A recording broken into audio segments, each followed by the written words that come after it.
Salut les Kings, aujourd'hui on se retrouve pour une vidéo un peu spéciale. On va corriger 2 boutiques que vous nous avez envoyées sur le Discord Lionify, selon les principes qu'on applique sur tous nos shops et qui nous ont permis d'arriver à des chiffres comme 278 000 € en 20 jours. Petit message rapide pour les élèves de la stratégie King of Google Ads. Pour ceux qui ne le sauraient pas, sachez que vous avez à disposition le site qu'on a monté pas à pas jusqu'à 11 000 € par jour avec cette même stratégie. Ce site, vous pouvez le copier entièrement ou vous en inspirer pour avoir une boutique clean et qui convertit directement. Gardez bien à l'esprit que ça ira 10 fois plus vite pour vous de cette manière-là. Quoi qu'il en soit, si tu apprécies ce genre de vidéo, mets un pouce bleu juste en dessous pour qu'on le refasse à l'avenir. Et c'est parti avec la première boutique. Donc là, on se retrouve sur une première boutique, une boutique dont on ne dévoilera pas le nom parce que la personne n'a pas souhaité qu'on dévoile son URL. Donc on est sur une boutique dans la niche des porte-bébés. Donc qu'est-ce qu'on peut dire directement en arrivant sur le site ? Déjà, il y a peut-être un problème avec la neige. Ouais, la neige déjà, on peut voir que ça ralentit pas mal le site. Surtout sur la page d'accueil là, la neige elle est vraiment pas... En fait, votre site, faut bien que vous compreniez que la plupart des gens, ils vont le regarder sur un téléphone qui coûte peut-être 150 balles maximum. Donc, il faut vraiment qu'il soit le plus épuré possible. Ouais. Alors ensuite, au niveau des variantes. Alors, au niveau des variantes, déjà, tu as écrit color au lieu de couleur. Donc, je suppose que tu as importé d'AliExpress et que tu n'as même pas pris la peine de changer ça. Ensuite, le fait d'avoir 4 variantes, c'est un peu bizarre. Normalement, on a une variante, 3 variantes, 5 variantes. C'est des chiffres un peu clés. Là, 4 variantes, le cerveau, il est un peu perdu déjà. En plus, il y a du orange et du rouge, donc ouais. Je pense pas que ce soit des couleurs. En fait, c'est des couleurs assez, en termes de branding, il faut choisir des couleurs qui sont assez polarisées, c'est-à-dire en gros qui vont être à l'inverse l'une de l'autre, par exemple du rouge et du bleu, ou du jaune et du bleu. Et là, tu vas te retrouver avec du rouge et du orange. Je veux dire, une personne qui hésite, ça la fait peut-être encore plus hésiter qu'autre chose, d'avoir deux couleurs aussi proches. Et c'est là qu'on tombe dans le site chinois, quoi. En fait, votre fournisseur chinois, il a tout intérêt à lui de faire plein de couleurs pour qu'il puisse plaire au plus de monde possible. Mais vous, justement, votre rôle de dropshipper et de marketeur, c'est justement, grâce à toutes les variantes qu'il a créées, d'en choisir quelques-unes et de créer votre véritable image de marque, quoi. Donc, par exemple, tu as utilisé un bleu en principal, garde le bleu en principal parce que ton site est bleu, même si d'ailleurs, il faudra que tu changes la couleur de ton site, elle est beaucoup trop fluo. C'est lisible. Mais tu choisis bleu, orange et gris. Et là, tu as 3 couleurs assez distinctes qui sont pas mal. Ou alors bleu, orange et gris, quoi, comme tu veux. Et c'est en plus de ça, alors ce qu'on avait remarqué, c'est qu'au niveau des photos, il y a des photos où il n'y a pas de variante, où c'est surtout, voilà, tu vas avoir une photo, par exemple en orange, là, c'est une variante avec un motif. C'est-à-dire que la coupe du sac à dos n'est pas du tout la même d'une photo à l'autre. Et du coup, ça, le client, il va se dire, je reçois lequel, du coup, parce que là, vous voyez, il y a 2 gris, après, il y a 2 rouges, il y en a un qui a une petite poche à l'avant, l'autre qui n'a pas de petite poche. Enfin, c'est... Ouais, il y a un petit motif en plus, je sais pas trop. En fait, ça manque d'autorité, quoi. C'est-à-dire qu'on se dit pas, en fait, la personne qui a ce site, elle a prototypé son produit de A à Z, elle a pensé à tout pour un but précis. Là, en fait, ça fait plutôt vraiment grossiste, en fait. Ensuite, un autre truc qui va jouer beaucoup sur le taux de conversion, c'est votre offre. En fait, les gens, il faut qu'ils aient un intérêt à acheter sur votre boutique. Pourquoi ? Parce qu'il y a une offre en ce moment qui est limitée dans le temps, donc je dois vite acheter, etc. Là, ton offre, elle est vraiment pas bien. C'est-à-dire que tu as livraison gratuite aujourd'hui. Pourquoi aujourd'hui ? Faut que tu donnes une justification. C'est-à-dire que personne ne va te croire juste parce que tu dis aujourd'hui. Faut que tu dises soit c'est l'anniversaire de ta boutique, soit c'est spécial Noël, soit c'est spécial Black Friday si tu le fais pendant le Black Friday, ou alors tu as les soldes d'été, etc. Et pareillement, livraison gratuite, ok. Et tu as aussi fête des euros pour Noël, 60 € dernières heures avant augmentation. Ça, pourquoi pas, mais dernières heures, ça marche pas. Il faut que tu dises une date précise ou alors une heure précise. Et à ce moment-là, ça voudrait dire mettre un timer, voire mettre, si tu le souhaites, un faux timer. Mais c'est pour ça que nous, on conseille plus de mettre des stocks limités. Parce que les timers, ça marche de moins en moins, quand même. C'est ça, et puis en l'occurrence, comme tu disais, dernières heures, c'est très très vague. Ça veut dire que la personne qui arrive sur ton site, encore une fois, voilà, comme disait Whitel, c'est quand tu vas devoir le presser, tu vas devoir lui donner une date limite, comme une frontière mentale qui va pouvoir se représenter. C'est-à-dire, si vous mettez un compteur jusqu'à minuit, il sait qu'en fait, à minuit 1, il ne pourra plus avoir cette offre disponible. Alors que là, dernières heures, en fait, bah, c'est un peu immatériel, c'est-à-dire que bah, ça peut être 36, 400 heures, il ne sait pas quoi, il n'a pas la vraie barrière mentale, il se dit, ah bah, dernières heures, peut-être que demain, ça sera encore d'actualité. Ensuite, là, tu écris livré entre 5 à 7 jours. En fait, ta page produit, c'est la première page que normalement ton client y voit. Et quand tu découvres un produit, la première chose que tu te dis, c'est pas du tout quand est-ce que ça va être livré. Ça va arriver après, une fois que tu auras ajouté au panier.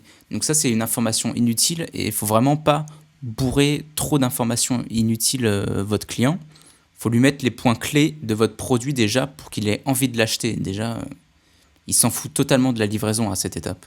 Ensuite, il y a un problème, c'est que là, on a en face de nous un GIF qui déjà n'est pas centré, donc on ne comprend pas pourquoi il est à ce point-là sur la gauche par rapport au reste de ta description qui a l'air d'être centrale en tout cas.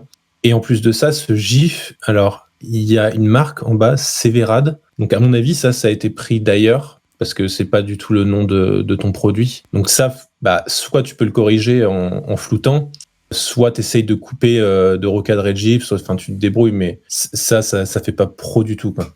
Ouais. En plus de ça, au niveau de ce GIF, alors il y a plusieurs utilisations. Donc, ce qu'on peut remarquer, c'est-à-dire que ton porte-bébé là, il ressemble pas du tout sur certains plans à celui que tu présentes dans tes photos produits. C'est-à-dire qu'on en a un qui est porté devant, après on en a un qui est porté derrière, et après on va en avoir un qui est porté en bandolière devant, mais du coup qui est plus du tout le même modèle, voilà. Ça va plus te porter préjudice au niveau de la confiance de tes clients qu'autre chose. Ça, c'est sûr, parce que les gens, ils vont se dire, mais encore une fois, je sais pas ce que j'achète. Non seulement il y avait 2 offres, 2 variantes au-dessus, de la même couleur qui changeaient en termes de motifs, mais là, en plus de ça, c'est carrément peut-être tout mon objet qui va changer une fois arrivé chez moi. Voilà. Là, les points que tu mets en avant, c'est pas mal parce qu'en fait, ça permet aux gens qui ont la flemme de lire de vite comprendre ton produit. Donc ça, c'est toujours bien. Mais là, encore une fois, tu mets 4 points. Et psychologiquement, pour le cerveau, comme on l'a déjà dit, il faut plus privilégier les chiffres impairs, normalement. Donc 1, 3, 5. En fait, c'est une loi universelle, c'est beaucoup plus harmonieux les chiffres impairs que les chiffres pairs. C'est comme ça partout, mais au niveau de l'œil, tout le monde préfère les chiffres impairs, en tout cas en termes de présentation, quand on parle de présentation. Ouais, c'est beaucoup plus lisible si vous faites les choses de façon impaire. Et là, par exemple, en plus, ton premier titre, c'est multiposition, confortable et trendy. En fait, si tu as un titre, il faut que tu développes un point de ton produit. Tu peux pas développer 3 points de ton produit, genre ça veut rien dire. C'est ça. L'argument marketing, déjà, en plus de ça, est pas clair. C'est que tu es en train de présenter 3 trucs en même temps. En fait, ça pourrait être tes 3 arguments directement. C'est-à-dire que tu pourrais faire un paragraphe avec un gros titre, multiposition, et développer en quoi c'est bien d'avoir un porte-bébé multiposition, d'avoir après un deuxième paragraphe confortable et un troisième paragraphe trendy. Mais là, c'est vrai que les 3 en même temps, tu fais oula, c'est un peu fourre-tout, quoi. Ouais. D'autant plus qu'après ton deuxième titre, ça reprend presque exactement le terme confortable, c'est-à-dire ergonomique pour les parents. Tu dis que ça soulage les douleurs et c'est plus confortable. Et c'est exactement ce que tu dis dans ton premier point, confortable. Donc en fait, ta description, elle a aucun sens d'un point de vue du plan de ta description, quoi. C'est-à-dire que tu te répètes, etc. Donc ça rend un texte hyper complexe à comprendre et à lire. C'est ça, c'est-à-dire qu'en fait, c'est le client qui va devoir faire le boulot à ce niveau-là pour essayer de comprendre ce que ton produit a à offrir. Et c'est pas normal, en fait, c'est à toi de synthétiser au maximum. Donc ça, évidemment, dans la formation King of Google Ads, on montre un de nos sites, déjà, comment il est construit, comment il est structuré. Et comme ça, vous pouvez voir, en fait, qu'est-ce qu'un branding qui va être travaillé et des descriptions produits qui vont être réfléchies en amont. C'est-à-dire que tu te mets devant Shopify, devant ta page produit, et tu vas écrire en disant je rajoute ça, oui, puis je rajoute ça. Puis... Non, faut se mettre limite devant une page Word, Google Doc, et compiler absolument tout ce que vous pouvez penser qui serait bon de dire sur votre produit. Et après, vous le structurez correctement. Vous compilez ça pour que ça tienne. Pas forcément le plus court possible, mais le plus clair possible et qu'en fait, le client puisse naviguer sereinement et lise vos arguments très très rapidement et que ça s'ancre dans leur esprit. Là, ça s'ancre pas. Et là, exactement pareil, tu dis facile à porter, facile à transformer, bah ça, c'est exactement la définition de l'ergonomie, quoi. Donc, tu reprends encore une fois le même point, donc tu te répètes encore. Après, c'est compréhensible que pour des débutants en dropshipping, vous essayez de vous répéter, mais c'est le genre de truc à éviter. C'est-à-dire que si vous sentez que vous êtes en train d'essayer de chercher des synonymes pour vous répéter, c'est que déjà vous faites fausse route. Essayez de chercher d'autres atouts marketing à votre produit. Il y en a forcément plusieurs. Et ton dernier argument, encore une fois, c'est de l'ergonomie. Ça, bon, c'est pas mal de le mettre. Après, c'est pas très beau. Normalement, tu vas plus le mettre sous forme de badge. Là, sous forme de texte, ça saute moins aux yeux, donc c'est pas fou. Au niveau des avis, alors déjà, bon, ça c'est purement branding, mais les étoiles en noir, ça attire pas beaucoup l'œil et ça fait pas très... Une étoile, ça va être plutôt orange-jaune pour représenter la qualité, quoi. Donc à ce niveau-là, bon, déjà, il n'y a pas de photo au niveau des avis. Ça, c'est rédhibitoire en règle générale. C'est-à-dire que les gens se basent énormément sur les avis, mais ce qu'ils veulent aussi, c'est des photos. C'est de dire, justement, raison de plus par rapport aux produits qu'on avait en haut sur les photos produits. Le client devait forcément se questionner à se dire, mais quel produit je veux recevoir? Parce qu'il y a l'air d'avoir 12 variantes différentes pour les mêmes couleurs. Pareil sur les gifs. Et là, tu aurais pu au moins rassurer en montrant un seul modèle dans les photos clients, mais c'est pas le cas. Donc, tu as raté une occasion de rassurer le client à ce niveau-là. Le client, il cherche aussi les avis pour se rassurer dans le fait que le produit ressemble bien à ce qu'il est présenté, c'est-à-dire que de ne pas avoir de mauvaise surprise. Et si tu mets des photos dans les avis, ça va justement le rassurer dans ce sens. Ce qu'il va acheter, c'est bien ce qu'il va recevoir, quoi. Et ça, c'est beaucoup de gens ont toujours peur de recevoir quelque chose de différent, de moindre qualité par rapport à ce qui est présenté, en fait. En plus de ça, je dirais qu'objectivement, il y a 19 avis, donc ça va, 19 avis, tu peux en faire un peu plus, c'est dans la moyenne, ça va. Mais bon, là, on voit qu'en fait, tu as pris Lux standard de base, tu l'as pas upgrade. Et donc, évidemment, tu as des avis avec les noms cachés. Ça donne pas confiance, quoi. C'est-à-dire qu'on sait que 75% des gens sur Internet, ou même 80%, se basent uniquement sur les avis clients pour commander. C'est un point extrêmement majeur. Ça peut tout changer au niveau de votre taux de conversion. Et là, je suis désolé, mais ça donne pas du tout envie d'aller plus loin. Ah ouais, aussi, t'as un commentaire là tout en bas qui y a marqué envoyer livraison rapide de la Fédération de Russie et le vendeur a envoyé de Chine. Alors tout ça, bon, faut éviter, hein, bien évidemment. Ça, il y a rien de pire pour que le client se barre. Au-dessus, il y a envoi rapide en Suède et bonne qualité. Bon, alors pourquoi pas, hein, tu vas en Suède, c'est cool. Mais je pense que si tu es sur le marché français, il va falloir que tu rassures au niveau du marché français. Tu peux dire envoi rapide en France, ça sera déjà mieux. Et un dernier truc, c'est que au niveau des avis, tu as 5 étoiles sur 5. Donc en fait, les gens sont pas complètement dupes au niveau des avis. Ça veut dire que en règle générale, sur Internet, il y a forcément une personne qui plombe des avis même pour aucune raison. Et ça, faut que tu le prennes en compte. Tu peux pas avoir 5 étoiles sur 5. Enfin, c'est mathématiquement impossible d'avoir 5 étoiles sur 5, à part si t'es le produit de l'année. Mais t'es pas là pour ça, en fait. Et un dernier point, on n'était pas venu, mais sur la page d'accueil, on a un problème avec ta photo de header, c'est que en fait, on dirait deux nanas qui font du yoga. C'est pas du tout des porte-bébés qu'elles ont, je crois. Hein. C'est des brassières. Enfin, c'est une tenue de sport, quoi, qu'elles ont. Et enfin, en plus de ça, c'est même pas les mêmes couleurs que tes variantes. C'est-à-dire que ça peut pas être un porte-bébé ce qu'elles ont, vu que toi, t'as pas ces couleurs-là, le beige, le noir. Donc là, peut-être t'as pas trouvé d'autres photos, mais je t'avoue, si tu trouves vraiment pas d'autres photos, vaut mieux rien mettre, en fait, parce que ça te discrédite plus qu'autre chose, je pense. Et donc ta page panier, là, sur le côté, j'aime pas trop. Moi, je préfère avoir une vraie page panier, pas en mode widget. Et là, c'est écrit checkout. Demande à quelqu'un de 50 ans dans la rue ce que ça veut dire checkout, il sait pas du tout. Hein. Donc, faut vraiment que tu traduises. Ouais, c'est hyper important de tout traduire. Donc voilà, en gros, pour cette boutique, on t'a donné donc tous nos conseils. Maintenant, va vraiment falloir que tu corriges tout ça. Si tu corriges tout ça, réellement, je pense que tu vas pouvoir exploser avec ta boutique, ça, il n'y a aucun souci. Et on va passer du coup tout de suite à la deuxième boutique. Donc là, on se retrouve sur une boutique sur la niche des aspirateurs. Donc une boutique, on peut dire son nom cette fois-ci, c'est Cleanasp. Ouais, alors le premier truc qu'on remarque déjà, niveau branding, on va dire, c'est que le site il s'appelle CleanAsp, donc, et tu vends un robot aspirateur Bowal. Du coup, dans la tête du client, il comprend pas trop, il se dit, oula, donc attends, c'est CleanAsp qui vend Bowal, mais du coup, Bowal c'est quoi? Peut-être je peux le trouver ailleurs. Déjà, il commence à se poser des questions. Si tu t'appelais bowal.com déjà, il se poserait moins de questions. Il se dit, bon, bah, je suis sur le site, ça sert à rien d'aller chercher ailleurs. Ouais. Ou alors, si t'as pas le droit d'appeler ça Bowal, parce que je suppose que c'est quelqu'un d'autre qui l'appelle Bowal et que c'est devenu un terme un peu connu, bah, appelle ça le robot aspirateur CleanAsp.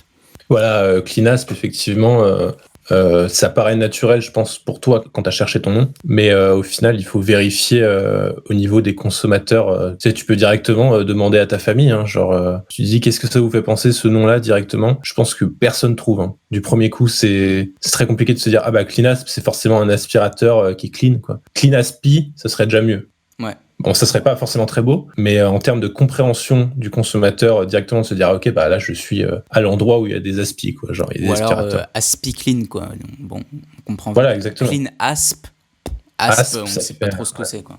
Bien sûr qu'en réfléchissant, on comprend que c'est un aspirateur, mais faut pas oublier que votre client, il a pas envie de réfléchir. Faut lui mâcher le travail à 300%, en fait.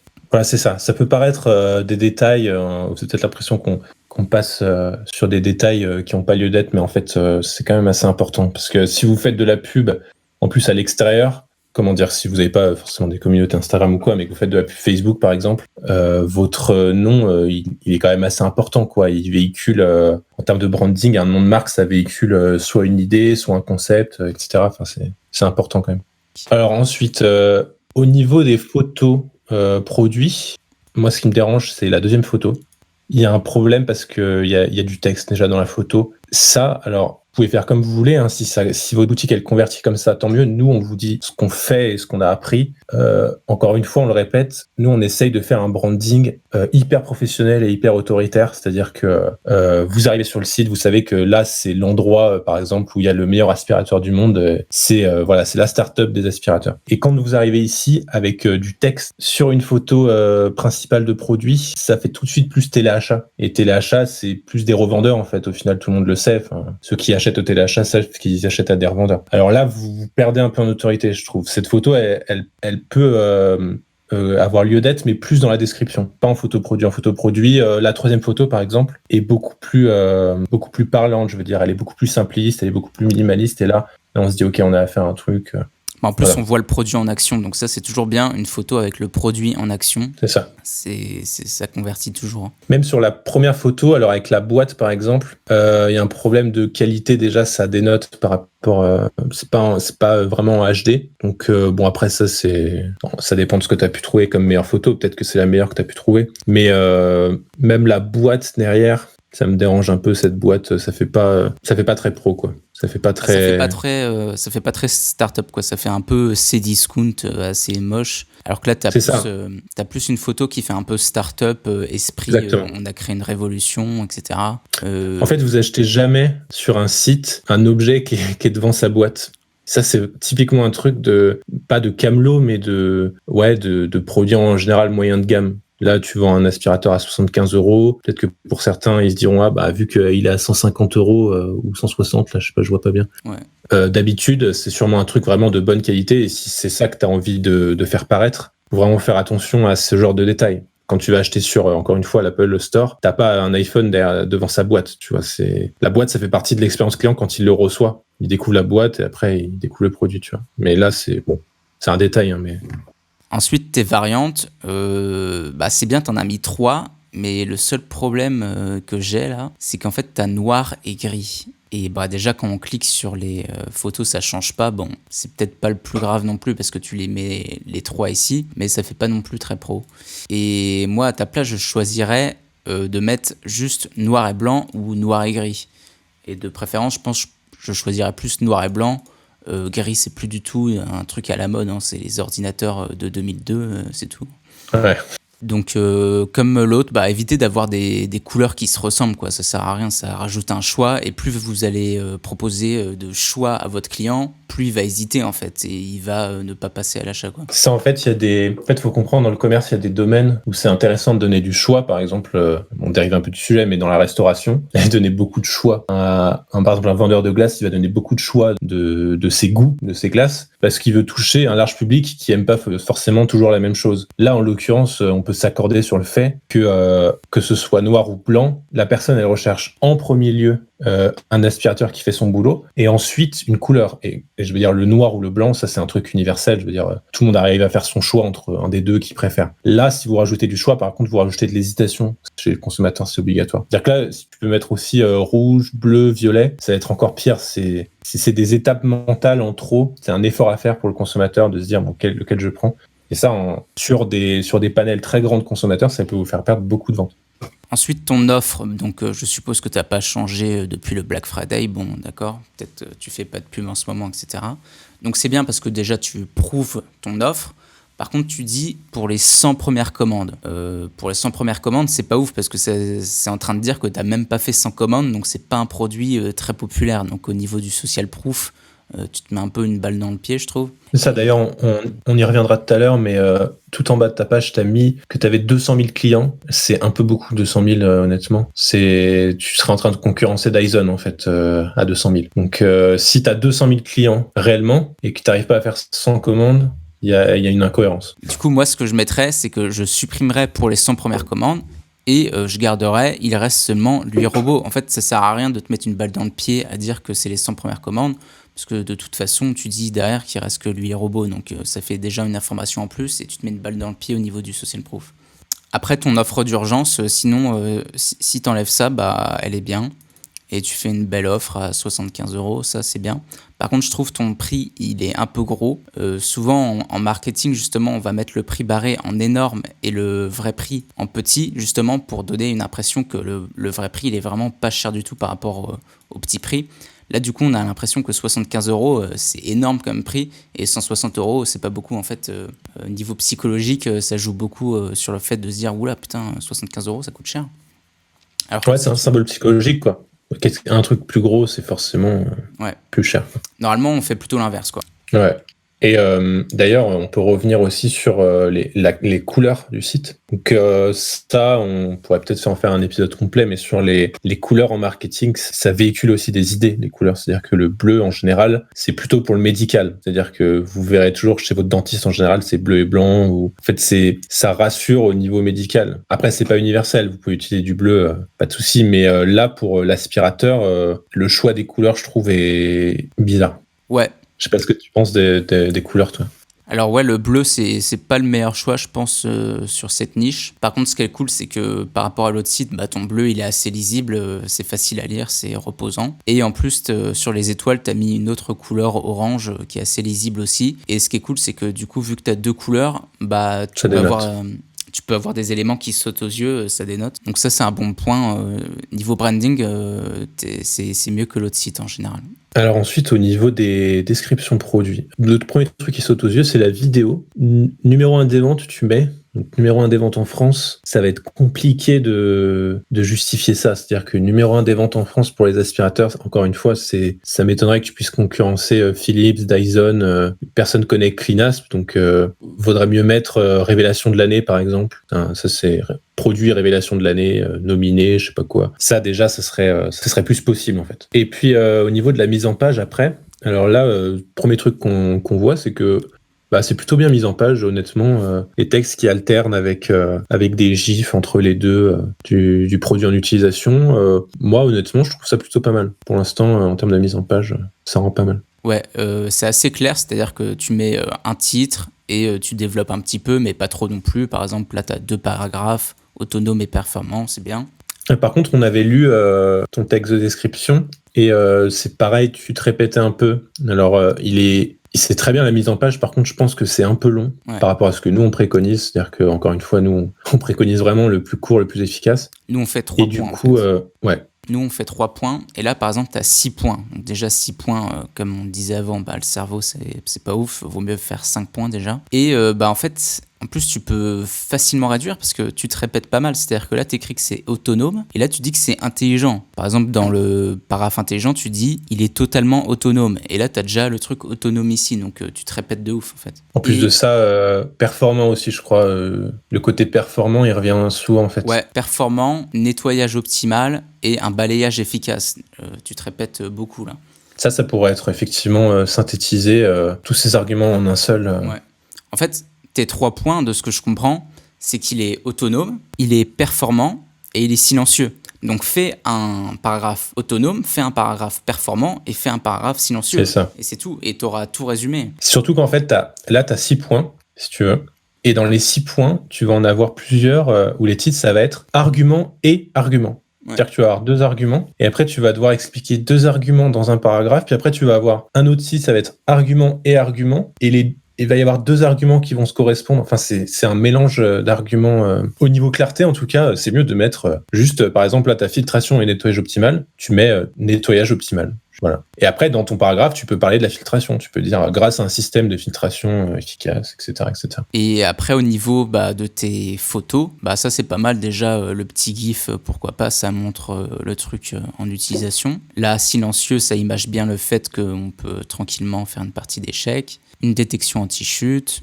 Nettoie en un seul passage, ça c'est un très bon argument. Efficace sur tous les sols, effectivement, les gens ils vont se poser la question, donc c'est bien de le dire. Et une notice d'utilisation pour faire comprendre aux gens que c'est simple, sinon c'est très bien. Donc t'as plein d'arguments qui sont très bien, mais en fait c'est trop long pour aucune raison. Encore ça aurait une raison d'être long, pourquoi pas, mais là en fait tu te répètes et tu peux clairement résumer tout ça en 3 points et faire un dernier petit point, pourquoi pas, pour expliquer comment le faire marcher. Ça c'est pas si grave que ça de mettre un 4e point sur ça, parce qu'en fait faudrait que tu le présentes de façon séparée aux 3 arguments marketing. Faut pas qu'ils se disent que c'est un 4e argument marketing. Faut que tu le présentes un peu différemment pour pouvoir le mettre. La caractéristique, c'est pas mal toujours quand on vend des produits électroniques. Donc ça, c'est bien. Et là, au niveau des avis clients, alors ce qui change du coup de l'autre boutique, là déjà on a un 4,5 sur 5 étoiles, donc déjà rien que ça donne plus de réel aux avis. Ensuite, on a beaucoup de photos, donc très très bien, encore une fois. Au niveau aussi des avis clients, on a des avis assez longs, on a des avis assez détaillés qui rassurent énormément. C'est pas juste des avis courts. À mon avis, les avis courts sont peut-être plus bas. Du coup, c'est ce que tu as mis le plus en avant, c'était les avis longs. Et ça, c'est très bien. Voilà. Ça, honnêtement, c'est les avis parfaits. Ouais, c'est les avis comme on les ferait en fait. 19 avis, c'est un bon nombre. Souvent, nous, on dépasse la vingtaine. Mais 19, ça passe. Donc là, sur tes badges, c'est pas mal. Tu parles de la livraison. Pourquoi pas, j'ai envie de dire, vu que tu la mets tout en bas, c'est pas comme l'autre où c'est l'un des premiers arguments qui dit. Là, tu le mets tout en bas. Nous, on préfère le mettre sur la page panier, voire sur le checkout plutôt. Mais vu que tu le mets tout en bas, bon, pourquoi pas. Numéro 1 des ventes en France, Cleanasp a vendu plus de 5000 robots aspirateurs. Bon, ça m'étonnerait qu'avec 5000 ventes, tu sois le numéro 1, mais bon. Donc, comme on l'a dit tout à l'heure, c'est pas le meilleur argument. Tu peux mettre révélation de l'année, des choses comme ça. Et là, en fait, tu mets 4,7 sur 5 sur 889 avis clients, sauf qu'en fait, tu as 19 avis clients, donc ça marche pas. Et garantie 1 an, satisfait en remboursé, bon, ça c'est pas mal. Et encore une fois, par contre, les badges, t'es sur un chiffre impair, donc bon, ça va, hein, mais c'est toujours mieux d'en faire. C'est pas très lisible, ouais. Ouais, 3, c'est plus harmonieux.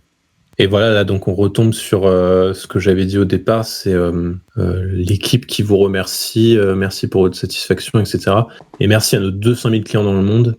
C'est peut-être un peu beaucoup, 200 000. Honnêtement, je sais pas ce que tu en penses. Surtout que si tu dis tu as 200 000 clients et en fait tu as 19 avis, ou alors tu as 889 avis, déjà normalement avec 200 000 clients, tu as plus que 889 avis. Ouais, clairement. Et en plus sur ta page produit, tu as 19 avis, donc là c'est pas très croyable, quoi.